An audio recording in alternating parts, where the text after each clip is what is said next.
మరియు వాస్తవంగా చెప్పాలంటే ఒక విషయం వచ్చేసి ఏంటంటే నిరంజన్ నేను కలిసి ఒక 30 సంవత్సరాల దోస్తాను. ఆ 30 సంవత్సరాల పరిచయంలో ఒక నిరంజన్ నేనే అనుకునేది ఉండేది. తర్వాత కుటుంబంలో ఒక అన్నదమ్ముల లెక్క అంటే ఈ కుటుంబంతో నాకు ఒక సంబంధం ఏర్పడ్డది. అదేవిధంగా జరిగే కొన్ని పరిస్థితులు జరిగేటప్పుడు నేను అమ్మ దగ్గరికి కానీ వీళ్ళ నాన్న దగ్గరికి కానీ వచ్చినప్పుడు వాళ్ళ పిల్లలతో ఎట్లనైతే ఉంటుందో నాతో కూడా అదే విధంగా ఉండేది. డాడీతో మాట్లాడేటప్పుడు అంటే వాస్తవంగా ఏంటంటే కొంచెం ఫ్రీగా ఉండేది.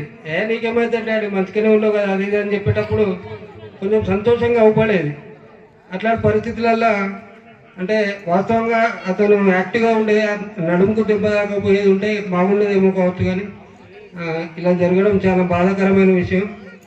నాకు ఈ కుటుంబంతో సంబంధం దొరికినందుకు చాలా సంతోషపడుతున్నాను.